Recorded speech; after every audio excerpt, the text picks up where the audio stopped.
Hi friends, ഞാൻ Anisha. Leaf ഗാർഡൻ്റെ പുതിയൊരു വീഡിയോയിലേക്ക് എല്ലാവർക്കും സ്വാഗതം. ഇന്ന് ഞാൻ വന്നിരിക്കുന്നത് 30ഓളം വെറൈറ്റി ചെടികൾ. അതിൽ സ്ട്രബ്സ് ഉണ്ട്, ക്രീപ്പേഴ്സ് ഉണ്ട്, ഫേൺ വെറൈറ്റീസ് വരെ ഉണ്ട് കേട്ടോ.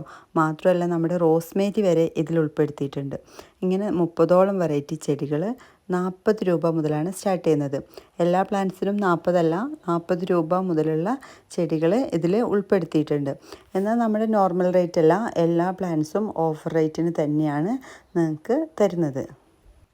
എല്ലാ തവണത്തെയും പോലെ തന്നെ ഇത്തവണയും ചെറിയൊരു കണ്ടീഷനുണ്ട്. മറ്റൊന്നുമല്ല, 3 പ്ലാന്റ്സ് എടുത്താലാണ്, മിനിമം 3 പ്ലാന്റെങ്കിലും എടുത്താലാണ് നിങ്ങൾക്ക് ഇവയൊക്കെ ഈ ഒരു റേറ്റിൽ ലഭിക്കുകയുള്ളൂ. അതുകൊണ്ട് തന്നെ എല്ലാവരും വീഡിയോ സ്കിപ്പ് ചെയ്യാണ്ട് മുഴുവനായിട്ട് കാണുക. സബ്സ്ക്രൈബ് ചെയ്യാണ്ടാണ് കാണുന്നുണ്ടെങ്കിൽ സബ്സ്ക്രൈബ് ചെയ്തോളൂ കേട്ടോ. തൊട്ടടുത്തുള്ള ബെല്ലൈക്കണും ക്ലിക്ക് ചെയ്യൂ. എങ്കിലേ പുതിയ ഓഫേഴ്സൊക്കെ വരുമ്പോൾ നിങ്ങൾക്ക് പെട്ടെന്ന് കണ്ട് പ്ലാന്റ്സ് വാങ്ങിക്കാൻ കഴിയുള്ളൂ. നിങ്ങൾക്ക് വാങ്ങിക്കാൻ താല്പര്യമുള്ള പ്ലാന്റുകൾ വീഡിയോ കാണുന്ന സമയത്ത് തന്നെ സ്ക്രീൻഷോട്ട് എടുത്ത് വെച്ച് അത് വാട്സപ്പ് ചെയ്യുകയാണെന്നുണ്ടെങ്കിൽ വളരെ എളുപ്പമായിരിക്കും കേട്ടോ. എങ്കിൽ നമുക്ക് ആദ്യ പ്ലാന്റിലേക്ക് കിടക്കാം. ഫസ്റ്റ് വൺ വൈറ്റ് മാൻഡിവില്ലയാണ്. മാൻഡിവില്ല പ്ലാന്റിനെ കുറിച്ച് എല്ലാവർക്കും അറിയാമല്ലോ അല്ലേ. അത്യാവശ്യം ഒന്ന് ക്ലൈംബ് ചെയ്ത് പോകുന്ന ഒരു ചെടിയാണ് മാൻഡിവില്ല. എല്ലാ കാലാവസ്ഥയിലും നന്നായിട്ട് ഫ്ലവർ ഉണ്ടാകും. വളരെ തണുപ്പുള്ള കാലാവസ്ഥയിൽ മാത്രമാണ് മാൻഡിവില്ല പിടിച്ചു കിട്ടാൻ കുറച്ച് ബുദ്ധിമുട്ടുള്ളത്. അത്യാവശ്യം ഒന്ന് പരിചരണമൊക്കെ ശ്രദ്ധിക്കുകയാണെന്നുണ്ടെങ്കിൽ നന്നായിട്ട് പൂക്കൾ ഉണ്ടാകുന്ന ഒരു ചെടിയാണ് മാൻഡിവില്ല. നെക്സ്റ്റ് വൺ പെട്രിയാണ്. പെട്രിയ കഴിഞ്ഞ തവണത്തെ ഓഫറിലും ഉൾപ്പെടുത്തിയിരുന്നു. എനിക്ക് തോന്നുന്നു ഏറ്റവും കൂടുതൽ ആളുകൾ വാങ്ങിച്ച ഒരു പ്ലാന്റ് കൂടിയാണ് പെട്രിയ. പെട്രിയ നമ്മളിതിൽ 65 റുപ്പീസിനാണ് ഈ കോംബോയിൽ ഉൾപ്പെടുത്തിയിട്ടുള്ളത്. അപ്പോൾ ഇതിൻ്റെ ഒരു റൂട്ടഡ് ആയിട്ടുള്ള ചെറിയ പ്ലാന്റാണ് കേട്ടോ നമ്മൾ സെയിൽ ചെയ്യുന്നത്. അത്യാവശ്യം ഹെൽത്തി പ്ലാന്റ് ആയിരിക്കും, നല്ല വെൽ റൂട്ടഡും ആയിരിക്കും. പെട്രിയയുടെ പരിചരണം എല്ലാവർക്കും അറിയുന്നത് തന്നെ ആയിരിക്കും. അതിൻ്റെ ഒരുപാട് വീഡിയോസ് ഞാൻ ചെയ്തിട്ടുമുണ്ട്. അപ്പോൾ പെട്രിയ കഴിഞ്ഞിട്ട് നെക്സ്റ്റ് വണ്ണായിട്ട് വരുന്നത് ബ്ലീഡിങ് ഹേർട്ടാണ്. White bleeding heart. ബ്ലീഡിങ് ഹേർട്ടും അതുപോലെ തന്നെ അത്യാവശ്യം ക്ലൈംബ് ചെയ്ത് പോകുന്നൊരു പ്ലാന്റാണ്. ഇനി അല്ലാന്നുണ്ടെങ്കിൽ അതിനെ പോട്ടിലും നമുക്ക് പ്രൂൺ ചെയ്ത് വെട്ടി നിർത്താൻ കഴിയും. എന്നാൽ നമ്മുടെ ക്യാറ്റ്സ് ക്ലോ ഒക്കെ പോലെ തന്നെ ഒരുപാട് ക്ലൈംബ് ചെയ്ത് പോവുകയില്ല. ഒരു സ്ട്രബായിട്ടും നമുക്കിതിനെ വളർത്തിയെടുക്കാൻ സാധിക്കും. നെക്സ്റ്റ് വൺ ജസ്റ്റീഷ്യ പ്ലാന്റാണ്. ജസ്റ്റീഷ്യ ഈ ഓഫറിൽ 45 റുപ്പീസിനാണ് നമ്മൾ സെയിൽ ചെയ്യുന്നത്. ജസ്റ്റീഷ്യ മഴയത്തായാലും വെയിലത്തായാലും ഒക്കെ ഇനിയിപ്പോൾ നമുക്ക് ഔട്ട്ഡോറായിട്ട് നല്ല വെയിലത്ത് പോലും വളർത്തിയെടുക്കാൻ പറ്റിയൊരു ചെടിയാണ് ജസ്റ്റീഷ്യ പ്ലാന്റ്. ചെറിയ ഷെയ്ഡിലാണെങ്കിലും ഇതിൽ നന്നായിട്ട് ഫ്ലവർ ഉണ്ടാകും. നെക്സ്റ്റ് വൺ ഹണിസക്കിളാണ്. ഹണിസക്കിൾ അത്യാവശ്യം ക്ലൈംബ് ചെയ്ത് പോകുന്നൊരു ചെടിയാണ്. അതിനെ കുറ്റിച്ചെടിയായി വളർത്താൻ നമുക്ക് അങ്ങനെ സാധിക്കില്ല. ചട്ടിയിൽ വളർത്തുകയാണെങ്കിൽ ചെറിയൊരു സപ്പോർട്ട് കൊടുത്തൊരു സ്റ്റാൻഡ് പോലെയൊക്കെ ചെയ്താൽ അങ്ങനെ ചെയ്യാൻ പറ്റും. അല്ലാണ്ട് ഇതൊരു കുറ്റിച്ചെടിയല്ല. Next one മണിമുല്ല. മണിമുല്ല എല്ലാവർക്കും അറിയാമല്ലോ അല്ലേ. വർഷത്തിലൊരിക്കലാണ് ഫ്ലവർ ഉണ്ടാകുന്നതെങ്കിലും കൂടിയിട്ട് നല്ല ഫുള്ളായിട്ട് തിക്കായിട്ട് ഫ്ലവർ തരുന്നൊരു ചെടിയാണ് മണിമുല്ല. ഇതിൽ ആ ഒരു ഡിസംബർ ടൈമിലാണ് ഫ്ലവർ ഉണ്ടാകുന്നത്. ഡിസംബർ ജാനുവരി ആ ഒരു സമയത്ത് ഫുൾ കവർ ചെയ്ത് നന്നായിട്ട് പൂക്കൾ ഉണ്ടാകുന്നൊരു ചെടിയാണ് മണിമുല്ല. അടുത്തതായിട്ട് മെഡിനില്ല പ്ലാന്റാണ്. മെഡിനില്ല ശരിക്കും ഒറ്റ കളറിലേ ഉള്ളൂ. അത് കാണിക്കാൻ വേണ്ടിയിട്ട് കൂടിയാണ് ഞാൻ ഈ 2 ഫ്ലവർ വിരിഞ്ഞ് നിൽക്കുന്ന പിക്ക് ഇട്ടിട്ടുള്ളത്. അത് വിരിയുന്ന സമയത്ത് ലൈറ്റ് പിങ്കും പിന്നെ ഒരു ഡാർക്ക് ഷെയ്ഡിലേക്ക് മാറുകയാണ് ചെയ്യുന്നത്. പിന്നെ ആ കൊഴിയാനാവുമ്പോൾ അതിനൊരു പർപ്പിൾ കളറിലുള്ള ഒരു കായ പോലെ ശരിക്കും സീഡാണിത്, അങ്ങനെ മാറി വരുന്നു. Next one ലോലിപ്പോപ്പാണ്. ലോലിപ്പോപ്പ് നിങ്ങൾക്ക് എല്ലാവർക്കും അറിയാം, പോട്ടിൽ വളർത്താം. ഇനി ബോർഡർ പ്ലാന്റ് ആയിട്ട് വേണമെങ്കിൽ അങ്ങനെയും ചെയ്യാം. എല്ലാ കാലാവസ്ഥയിലും എപ്പോഴും പൂക്കളുണ്ടാകും. പക്ഷേ ഇതിൻ്റെ ഭംഗി അതുപോലെ നിലനിർത്തണമെന്നുണ്ടെങ്കിൽ നമ്മൾ കറക്റ്റ് പ്രൂണിങ് കൊടുക്കണം. അല്ലെങ്കിൽ അതിൻ്റെ ആ ഒരു ഫ്ലവറിങ് കഴിയുമ്പോൾ അതിങ്ങനെ കോല് പോലെ നീണ്ട് വൃത്തികേടായി പോകും. അടുത്തതായിട്ട് ക്ലെറോഡെൻഡ്രം ആണ്. ക്ലെറോഡെൻഡ്രം പ്ലാന്റ് കോമൺ ആയിട്ട് വെള്ളക്കൊന്ന എന്നൊക്കെയാണ് അറിയപ്പെടുന്നത്. ഈ പ്ലാന്റ് ആണെങ്കിലും ഒരു സ്ട്രബ് വർഗത്തിൽപ്പെട്ട ചെടിയാണ്, ക്രീപ്പർ അല്ല. ഇതും അതുപോലെ തന്നെ ഈ നമ്മുടെ ലോലിപ്പോപ്പൊക്കെ പറഞ്ഞ പോലെ തന്നെ എന്നും ഫ്ലവർ ഉണ്ടാകുന്ന, അതും നിറഞ്ഞ ഫ്ലവർ ഉണ്ടാകുന്ന ഒരു ചെടിയാണ്. നെക്സ്റ്റ് വൺ പാൻഡൂരിയ ജാസ്മിനോയിഡാണ്. ഈ പാൻഡൂരിയ ക്രീപ്പ് ചെയ്ത് പോകുമെങ്കിലും കൂടിയിട്ട് ഒരുപാട് പടർന്ന് പോവില്ല കേട്ടോ. ഇപ്പോൾ നമ്മൾ ട്രംപറ്റ്, ക്യാറ്റ്സ് ക്ലോ ഒക്കെ പോലെ അങ്ങനെ നിറഞ്ഞങ്ങോട്ട് പെട്ടെന്ന് ക്രീപ്പായി പോവില്ല. നമുക്ക് ചട്ടിയിലും വളർത്തിയെടുക്കാനായിട്ട് കഴിയുന്നൊരു ചെടിയാണ് pandorea jasmine. Next one ribbon ബുഷാണ്. റിബൺ ബുഷ് അഥവാ പഴുതാര ചെടി എന്നറിയപ്പെടുന്നൊരു പ്ലാന്റാണിത്. ഇതൊരു ഔഷധ സസ്യം കൂടിയാണ് കേട്ടോ. അതിൻ്റെ ഉപയോഗം അറിയുന്നതുകൊണ്ടായിരിക്കാം കഴിഞ്ഞ ഓഫറിലൊക്കെ ഇട്ടപ്പോൾ ഈ പ്ലാന്റ് ഒരുപാട് പേര് വാങ്ങിച്ചിരുന്നു. അതുകൊണ്ട് തന്നെയാണ് ഞാൻ ഇത്തവണത്തെ ഓഫറിലും ഈ പ്ലാന്റിനെ ഉൾപ്പെടുത്തിയിട്ടുള്ളത്. നെക്സ്റ്റ് വൺ റെഡ് ഇക്സോറയാണ്. ഇക്സോറ പ്ലാന്റിന് 45 റുപ്പീസാണ് ഈ ഓഫറിൽ നിങ്ങൾ വാങ്ങിക്കുമ്പോൾ ഇതിൻ്റെ റേറ്റ് വരുന്നത്. റെഡ് ഇക്സോറേനെ കുറിച്ചൊന്നും പിന്നെ ഞാൻ പറയേണ്ട ആവശ്യമില്ലല്ലോ. എപ്പോഴും പൂക്കളുണ്ടാകും.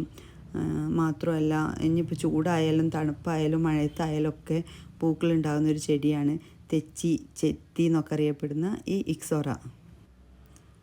ഈ ഇക്സോറേനെ അതുപോലെ തന്നെ നമുക്ക് ചട്ടിയിലും വളർത്താം, നിലത്തും വളർത്തിയെടുക്കാനായിട്ട് സാധിക്കും. നെക്സ്റ്റ് വൺ യെല്ലോ ജാസ്മിനാണ്. യെല്ലോ ജാസ്മിൻ അങ്ങനെ കോമൺ ആയിട്ട് എല്ലായിടത്തും കാണുന്നൊരു പ്ലാന്റ് അല്ല. ഇതിന് അതുപോലെ എല്ലാവർക്കും ഉള്ളൊരു ഡൗട്ടാണ് സുഗന്ധം ഉണ്ടാവുമോ എന്നുള്ളത്. നമ്മുടെ ജാസ്മിൻ്റെ ഒക്കെ അത്രയ്ക്ക് അങ്ങോട്ട് സുഗന്ധമല്ല. നമ്മൾ ഈ പ്ലാന്റിനെ അടുത്തടുത്ത് സ്മെല്ല് ചെയ്ത് നോക്കുമ്പോൾ ചെറിയൊരു സുഗന്ധമുണ്ട്. പക്ഷേ ഇത് വിരിഞ്ഞ് നിൽക്കുമ്പോൾ അങ്ങനെ ഒരുപാട് സുഗന്ധം പരത്തുന്ന ഒരു ചെടിയൊന്നുമല്ല. പക്ഷേ ഇതിൻ്റെ ആ ഒരു ഫ്ലവർ ഭയങ്കര ഭംഗിയാണ് കേട്ടോ. യെല്ലോ കളറിൽ വിരിഞ്ഞ് നിൽക്കുമ്പോൾ നല്ല ഭംഗി തന്നെയാണ്. നെക്സ്റ്റ് വൺ വൈറ്റ് ടെക്കോമയാണ്. ഇത് നമ്മുടെ പാണ്ടൂര ജാസ്മിനൊക്കെ പോലെ കുറച്ചൊന്ന് ക്രീപ്പ് ചെയ്ത് പോകുന്നൊരു ചെടിയാണ്. എന്നാലും കൂടിയിട്ട് ഇതിനെ നമുക്ക് വേണമെങ്കിൽ പോട്ടിലും സെറ്റ് ചെയ്ത് വെക്കാം. ഇതിൻ്റെ ലീഫിന് ഭയങ്കര ഭംഗിയാട്ടോ. ഒരു ഗ്ലേസിങ് ഒക്കെ ഉള്ളൊരു ലീഫാണ്, നല്ല കട്ടിയുള്ള. അങ്ങനെ ലീഫ് അങ്ങനെ എപ്പോഴും മഞ്ഞച്ച് കൊഴിഞ്ഞു പോകുന്നില്ല. അടി മുതൽ ഫുള്ളായിട്ട് ഗ്രീനിഷ് ആയിട്ടായിരിക്കും ഈ പ്ലാന്റ് എപ്പോഴും കാണുന്നത്. അടുത്തത് പവിഴമല്ലിയാണ്. പവിഴമല്ലി പിന്നെ ഒരു കുറ്റിച്ചെടിയാണ്. നിങ്ങൾക്ക് എല്ലാവർക്കും ഈ പ്ലാന്റിനെ കുറിച്ച് അറിയാവുന്നതാണ്. നമ്മുടെ ജാസ്മിനൊക്കെ പോലത്തെ ഒരു ഫ്ലവറാണിതിൽ. അത്യാവശ്യം നല്ല സുഗന്ധമുള്ള പൂക്കളാണ് ഈ പവിഴമല്ലിയിൽ ഉണ്ടാകുന്നത്. ഇതും അതുപോലെ സീസണലിലൊന്നുമല്ല, എല്ലാ സമയത്തും ഫ്ലവർ ഉണ്ടാകും. Next one തമ്പർജിയ എറക്റ്റ. തമ്പർജിയ എറക്റ്റ ഒരു കുറ്റിച്ചെടിയാണ്. നമുക്ക് അതിൻ്റെ കട്ടിങ്സ് ഉപയോഗിച്ച് പുതിയ പ്ലാന്റ്സ് ഉണ്ടാക്കിയെടുക്കാൻ സാധിക്കും. പിന്നെ ബാക്കി പ്ലാന്റുകളൊക്കെ നിന്നും വ്യത്യസ്തമായത് ഇതിൻ്റെ ഒരു കളറാണ് കേട്ടോ.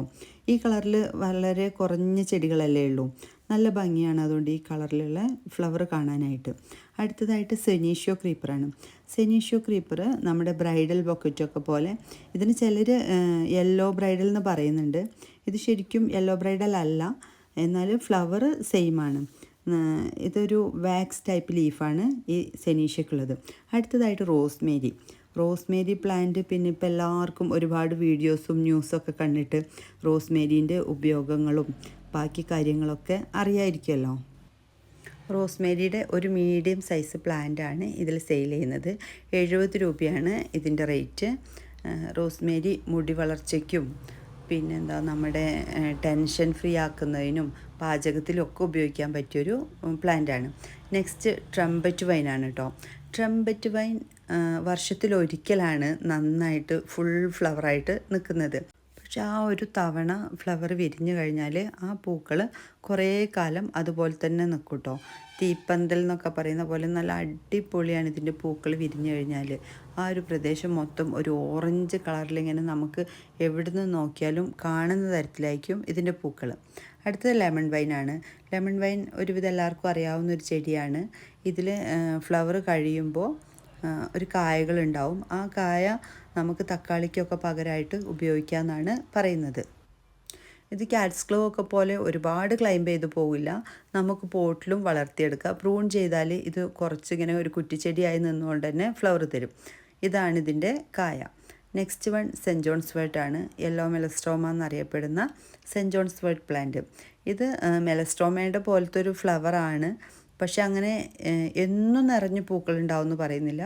പ്ലാന്റ് അത്യാവശ്യം മെച്ചുവർ ആകുമ്പോഴാണ് ഇതിൽ ഫ്ലവറായി തുടങ്ങുന്നത്. ഫ്ലവറായി കഴിഞ്ഞാൽ പിന്നെ എല്ലാ കാലാവസ്ഥയിലും ഇതിൽ പൂക്കളുണ്ട്. അടുത്തത് മെലസ്ട്രോമ. മെലസ്ട്രോമ പിന്നെ നിങ്ങൾക്ക് എല്ലാവർക്കും അറിയാം, എന്നും പൂക്കളാണ്. പ്ലാന്റ് ഒന്ന് പിടിച്ച് കിട്ടാൻ മാത്രമേ ബുദ്ധിമുട്ടുള്ളൂ. നമ്മൾ നല്ല വെൽ റൂട്ടഡ് ആയിട്ടുള്ള പ്ലാന്റാണ് അയക്കുന്നത്. മണ്ണൊന്നും അധികം ഒഴിവാക്കാണ്ടാണ് ഈ പ്ലാന്റ് അയച്ചു തരുന്നത്. ഒന്നാമത് ഇതിൽ മണ്ണ് കളഞ്ഞു കഴിഞ്ഞാൽ ഈ പ്ലാന്റ് ഡാമേജ് ആവാൻ ചാൻസ് ഉള്ളതുകൊണ്ടാണ്. അടുത്തതായിട്ട് യെല്ലോ ഇക്സോറയാണ് കേട്ടോ. യെല്ലോ ഇക്സോറ റെഡ് ഇക്സോറയുടെ ഒക്കെ സെയിം പരിചരണമാണ്. അത്യാവശ്യം ചാണകപ്പൊടിയൊക്കെ ഇട്ട് ഒരു പോട്ടി മിക്സ് തയ്യാറാക്കി കൊടുക്കുകയാണെന്നുണ്ടെങ്കിൽ എല്ലാ സമയത്തും ഇതിൽ പൂക്കളുണ്ടാവും. പിന്നെ ഒന്ന് ശ്രദ്ധിക്കേണ്ടത് ഈ ഇക്സോറ വർഗ്ഗത്തിൽപ്പെട്ട ചെടികൾക്കൊക്കെ അതിൻ്റെ പ്രൂണിംഗ് ആണ്. കറക്റ്റ് പ്രൂൺ ചെയ്ത് നിർത്തുകയാണെന്നുണ്ടെങ്കിൽ ഒരുപാട് ഇങ്ങനെ നീണ്ടു പോവാതെ ചെറിയ കുറ്റിച്ചെടിയായിട്ട് തന്നെ പൂക്കൾ തരും. അടുത്തതായിട്ട് ഫോക്സ് ടെയിൽ ഫേൺ ആണ്. ഇതിങ്ങനെ ശരിക്കും എന്താ പറയുക, ഫോക്സിൻ്റെ വാല് പോലെ തന്നെ നല്ല തിക്കായിട്ടാണ് ഇതിൽ ലീഫുള്ളത്. അതുകൊണ്ട് എന്താ പറയുക, ഒരു പ്രത്യേക ഭംഗിയാണ് കേട്ടോ. ഇതിന് ചെറിയ പ്ലാന്റ് ആകുമ്പോൾ നമുക്ക് അങ്ങനെ തോന്നില്ല. പ്ലാന്റ് കുറച്ച് മെച്ചുറായി കഴിയുമ്പോഴാണ് ഇതിൻ്റെ ഭംഗി കറക്റ്റ് മനസ്സിലാവുന്നത്. നെക്സ്റ്റ് വൺ സ്നോ റോസാണ്. സ്നോ റോസിൻ്റെ ഡബിൾ പെറ്റലാണ് കേട്ടോ ഇതിൽ നമ്മൾ സെയിൽ ചെയ്യുന്നത്. പക്ഷെ നിങ്ങൾക്ക് ഫോട്ടോയിൽ കാണുമ്പോൾ ഫ്ലവർ കുറച്ച് വലുതായി തോന്നും. പക്ഷേ വളരെ ചെറിയ പൂക്കളാണ്. ഞാൻ മനസ്സിലാവാൻ വേണ്ടിയിട്ട് ഇത് സൂം ചെയ്ത് ഫോട്ടോ എടുത്തതാണ്. ചെറിയ പൂക്കളാണ് ഇതിൽ ഉണ്ടാവുന്നത്. അടുത്തതായിട്ട് yesterday today tomorrow plant. Yesterday ടുഡേയുടെ ഹൈബ്രിഡ് ടൈപ്പാണ് കേട്ടോ ഇതിൽ സെയിലിനായിട്ട് ഇട്ടിട്ടുള്ളത്. ഇതിൻ്റെ നല്ല വെൽ റൂട്ടഡ് ആയിട്ടുള്ള അത്യാവശ്യം നല്ല പ്ലാന്റ് തന്നെയാണ് നമ്മളിതിൽ സെയിലിന് വെച്ചിട്ടുള്ളത്. ഇതിൻ്റെ പ്രത്യേകത നിങ്ങൾക്കറിയാലോ, വൈറ്റ്, ഒരു പർപ്പിൾ, പിങ്ക്, ഇങ്ങനെ 3 കളറിൽ ഫ്ലവറിൻ്റെ കളറ് ഓരോ ദിവസവും മാറി മാറി വന്നിട്ടാണ് ഈ പൂക്കൾ കൊഴിഞ്ഞു പോകുന്നത്. പിന്നെ ഈ ഹൈബ്രിഡ് ടൈപ്പിൻ്റെ ഒരു പ്രത്യേകത എന്താണെന്ന് വെച്ചാൽ ഇതിൽ എല്ലാ സമയത്തും ഫ്ലവർ ഉണ്ടാകും. നമ്മുടെ നാടൻ ടൈപ്പ് ആണെങ്കിൽ നല്ല സ്മെല്ലുമാണ്, വർഷത്തിൽ 2 തവണയൊക്കെയാണ് പൂക്കൾ. പക്ഷെ ഇതിൽ എപ്പോഴും പൂക്കളുണ്ടാവും. അടുത്തതായിട്ട് കനകാംബരം ഞാൻ ആദ്യമായിട്ടാട്ടോ ഇതിൽ ഈ ഓഫറിൽ ഉൾപ്പെടുത്തുന്നത്. കനകാംബരം എല്ലാവർക്കും ഇഷ്ടമുള്ളൊരു ചെടിയായിരിക്കും. ആദ്യകാലങ്ങളിലൊക്കെ നമ്മൾ മുല്ലപ്പൂവിൻ്റെ കൂടെയൊക്കെ കോർത്ത് തലയിൽ വെക്കാൻ ഉപയോഗിച്ചിരുന്നു ഈ കനകാംബരം. ആ വൈറ്റും ഒരു ഓറഞ്ചും കോമ്പിനേഷൻ വരുമ്പോൾ ഭയങ്കര ഭംഗിയായിരുന്നു. അങ്ങനെ കനകാംബരം ഉപയോഗിച്ച് മാല കെട്ടി തലയിൽ വെച്ചവരുണ്ടെങ്കിൽ ഒന്ന് കമൻറ്റ് ചെയ്യണം കേട്ടോ. ഈ കനകാംബരം അതുപോലെ തന്നെ ഒരു കുറ്റിച്ചെടിയാണ്. എന്നും പൂക്കൾ ഉണ്ടാവുകയും ചെയ്യും. നമുക്കൊരു പിടിച്ച് കിട്ടിക്കഴിഞ്ഞാൽ അങ്ങനെ പോകുന്നില്ല. വീട്ടിലെന്നും പൂക്കളായി നിൽക്കുന്നൊരു ചെടിയാണ് കനകാംബരം. അടുത്തതായിട്ട് variegated yesterday today tomorrow plant ആണ്. ഇതിൻ്റെ ഫ്ലവർ നമ്മുടെ യെസ്റ്റർഡേ ടുഡേയുടെ പോലെ തന്നെ സെയിം വൈറ്റ്, പിങ്ക്, പർപ്പിൾ ആ ഒരു കോമ്പിനേഷനിൽ ഇങ്ങനെ വരുന്നത്. പക്ഷേ ലീഫിനാണ് ഡിഫറെൻറ്റ്. വെരിഗേറ്റഡ് ലീഫുകളാണ് കേട്ടോ ഇതിലുള്ളത്. White and green leaf. ഇതങ്ങനെ കോമൺ ആയിട്ടില്ല. ഇപ്പോൾ കുറച്ച് കാലമായിട്ടാണ് ഈ പ്ലാന്റ്സ് നമുക്കൊക്കെ കൈ കിട്ടിയിട്ടുള്ളൂ. ഈ സൈസിലുള്ള പ്ലാന്റ് അല്ല സെയിൽ ചെയ്യുന്നത്, ആരും തെറ്റിദ്ധരിക്കരുത്. ഇതിൻ്റെ മദർ പ്ലാന്റ് ആണ്. ഞാൻ ഇതിന് കാണിക്കാൻ വേണ്ടിയിട്ട് മദർ പ്ലാന്റ് ഇതിൽ കാണിച്ചെന്നുള്ളൂ. ഇതിൻ്റെ ലാസ്റ്റിൽ നമ്മളിതിന് സെയിൽ ചെയ്യുന്ന പ്ലാന്റ് സൈസ് കാണിച്ചിട്ടുണ്ട്. അപ്പോൾ യെസ്റ്റർഡേ ടുഡേയുടെ വെരിഗേറ്റഡിൻ്റെ ഈ സൈസിലുള്ള പ്ലാന്റാണ് നമ്മൾ സെയിലിനായിട്ട് വെച്ചിട്ടുള്ളത്. നല്ല വെൽ റൂട്ടഡ് പ്ലാന്റ് തന്നെയാണ്. അടുത്തത് ചൈന ഡോളാണ്. ചൈന ഡോൾ നിങ്ങൾക്കറിയാലോ, ഒരു ഇൻഡോർ പ്ലാന്റ് ആണ്. ഇത് ഫുൾ ഇൻഡോർ ആയിട്ടും ഹാഫ് ഇൻഡോർ ആയിട്ടും നമുക്ക് വെക്കാവുന്നതാണ്. ഇതൊരു ശരിക്കും പറഞ്ഞാൽ ഒരു നിത്യഹരിത ചെടിയാണ്. ഇതിൽ കണ്ടില്ല, ഒരു മഞ്ഞ ലീഫ് പോലും ഉണ്ടാവില്ല. താഴെ മുതൽ മുകൾ ഭാഗം വരെ ഫുൾ ഗ്രീനിഷ് ആയിരിക്കും. മാത്രമല്ല നല്ല ഗ്ലേസിങ് ആട്ടോ. എന്താ പറയുക, നമ്മൾ വാക്സ് ചെയ്ത പോലെ നല്ലൊരു ഗ്ലേസിങ് ഉള്ളൊരു പ്ലാന്റാണിത്. അടുത്തത് ഗാർലിക് വൈൻ കഴിഞ്ഞ ഓഫറിൽ ഞാൻ ഇട്ടിട്ടൊക്കെ ഒരുപാട് പേര് വാങ്ങിയൊരു ചെടിയാണ്. ഇതിൻ്റെ ഒന്നാമത്തെ പ്രത്യേകത എന്ന് വെച്ചാൽ ഇത് ഒരുപാട് ക്രീപ്പ് ചെയ്ത് പോയാലും പാമ്പൊന്നും വരില്ല ഇത് ഉള്ള പ്രദേശങ്ങളിൽ. അതുകൊണ്ടായിരിക്കും ഒരുപാട് പേര് ഈ പ്ലാന്റ് വാങ്ങിച്ചത്. ഈ പ്ലാന്റിന് വെറും 40 രൂപയാണ് ഈ ഓഫറിൽ നമ്മൾ ഉൾപ്പെടുത്തിയിട്ടുള്ളത്, നമ്മൾ ഇട്ടിട്ടുള്ള പ്രൈസ്. അങ്ങനെ ഈ 30 പ്ലാന്റുകളാണ് നമ്മൾ ഈ ഇപ്രാവശ്യത്തെ ഓഫറിൽ വെച്ചിട്ടുള്ളത്. ഇതൊക്കെയാണ് ഇതിൻ്റെ പ്ലാന്റ് സൈസുകൾ. ഒരുപാട് വലിയ പ്ലാന്റ്സ് അല്ല, എന്നാൽ തീരെ ചെറുതുമല്ല. നല്ല വെൽ റൂട്ടഡ് ആയിട്ടുള്ള ചെടികളാണ്. നമ്മൾ ഒരുപാട് മണ്ണ് കളഞ്ഞല്ല ഈ പ്ലാന്റുകളൊന്നും അയക്കുന്നത്. അതുകൊണ്ട് തന്നെ ഒരു 3 ചെടിക്ക് മുകളിൽ വാങ്ങിക്കുമ്പോൾ അത്യാവശ്യം കൊറിയർ ചാർജ് അതിനനുസരിച്ച് ഡിഫറെൻ്റ് ഉണ്ടാവും കേട്ടോ. അപ്പോൾ ഇത്രയും കൊറിയർ ചാർജ് വരുമോ, 5 പ്ലാന്റിന് മിനിമം ചാർജ് അല്ലേ വരുമോ എന്നൊക്കെ ചോദിക്കുന്നവരുണ്ട്. അതിന് വേണ്ടിയാണ് ഞാൻ ഒന്നുകൂടെ എടുത്തു പറഞ്ഞത്. ഈ ഓഫർ ടൈം ലിമിറ്റ് ഓഫറാണ് കേട്ടോ. ഇതിൻ്റെ അവസാന ഡേറ്റ് എന്ന് പറയുന്നത് 25-ാം തീയതി ശനിയാഴ്ച വൈകുന്നേരം 4 മണി വരെയാണ് കേട്ടോ. ശനിയാഴ്ച വൈകുന്നേരം 4 മണി വരെയാണ് ഇതിൻ്റെ ഓഫർ ടൈം ഉള്ളത്. അതിനുള്ളിൽ മെസ്സേജ് അയക്കുന്ന എല്ലാവർക്കും ഈ ഓഫർ ലഭിക്കുന്നതാണ്. പിന്നെ ചിലരൊക്കെ ചെയ്യുന്ന ഒരു കാര്യമാണ് വിട്ടുപോകുന്നതായിരിക്കാം എങ്കിൽ കൂടിയും പ്ലാന്റൊക്കെ പറഞ്ഞ് റെഡിയാക്കി GPay നമ്പർ വാങ്ങി വെച്ച് 2-3 ദിവസം കഴിഞ്ഞ് അതിന് പേ ചെയ്യുന്നവരുണ്ട്. അങ്ങനെ ചെയ്യാതിരിക്കണേ. എന്താണെന്ന് വെച്ചാൽ നമ്മൾ ഇതിൻ്റെ ഏതെങ്കിലും പ്ലാൻസ് തീർന്നു പോയാൽ അറിയാൻ സാധിക്കില്ല. നിങ്ങൾ ക്യാഷ് ഇട്ട് കഴിഞ്ഞിട്ട് നെക്സ്റ്റ് ഡേ തന്നെ അതുപോലെ പ്ലാന്റ് അയക്കാനും പറയരുത്. ഒരുപാട് പേര് പ്ലാൻസ് വാങ്ങിക്കുന്നതാണ്. അപ്പോൾ സീനിയോറിറ്റി അനുസരിച്ചാണ് നമ്മൾ അയക്കുന്നത്.